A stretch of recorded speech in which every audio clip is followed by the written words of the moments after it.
আজকে সকাল থেকেই ভাবছিলাম যে সরস্বতী পুজোর অঞ্জলিটা আমি কোথায় দেবো। তারপর পাশেই শুনলাম যে যে স্কুলটা রয়েছে সেখানে নাকি প্রতিবেশীরাও মানে পাড়া প্রতিবেশীরাও অঞ্জলি দিতে যেতে পারে। তো সেখানেই চলে গেলাম আমি। তো পাশের বাড়ির দিদির ছেলে ওই স্কুলে পড়ে, তো সেই দিদির সাথে সেখানে চলে গেলাম। তো খুব ভালো লাগলো সেখানে গিয়ে। গিরিজা নন্দনং প্রভু মম সেখানে গিয়ে দেখলাম যে পুজোটাও শুরু হয়ে গেছে। তো আমরা ওখানে রেডি হচ্ছিলাম যে অঞ্জলি দেবো বলে, দেখলাম যে একদম শেষের দিকে চলে এসেছে। তো অঞ্জলি দিতে শুরু করে দিল। মহাকায় সূর্যকোটি সমপ্রভম নির্বিঘ্নম।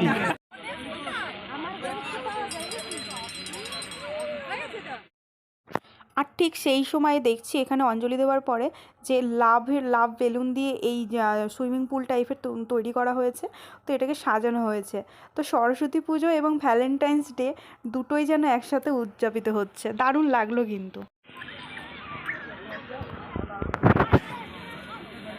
আর এখানটাতে কি সুন্দর মাছগুলোও ছেড়ে দিয়েছে, খুব ভালো লাগছে। চারিদিকে শুধু বেলুন আর বেলুন আর এক ঝাঁক মাছ, দেখো কত সুন্দর লাগছে। তোমরা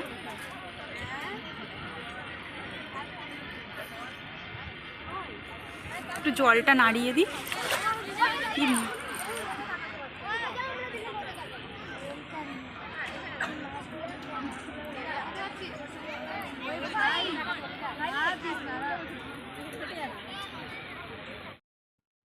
আর এই সুন্দর জায়গাটাতে আমিও ভিডিও করতে ছাড়লাম না।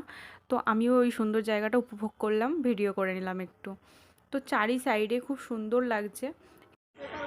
আর এখানে হচ্ছে সব আইসক্রিম, সব চারিদিকে শাড়ি পাঞ্জাবি, খুব সুন্দর লাগছে ব্যাপারটা। আমার ছোটবেলার কথা মনে পড়ে যাচ্ছে। এই যে কতটা সুন্দর লাগছে, তোমাদের কাছ থেকে আমি প্যান্ডেলটা দেখাচ্ছি। এসছি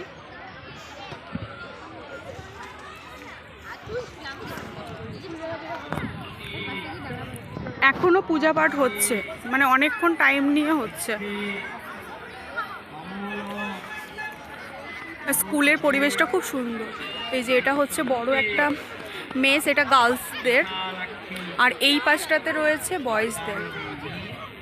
স্কুলটা খুব বড়, খুব সুন্দর পরিবেশ দেখছি।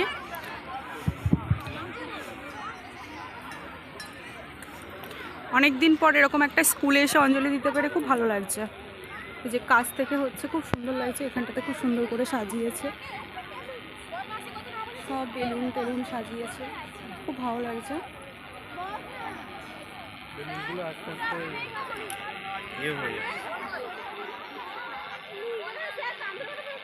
এই যে ঠাকুরটা এখানে এখনো অঞ্জলি চলছে পুরোপুরি, সবাই অঞ্জলি দিচ্ছে। আর এটা এরকম সুন্দর করে সাজানো হয়েছে,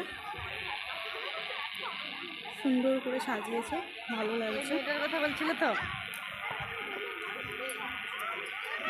খুব সুন্দর লাগছে ব্যাপারটা।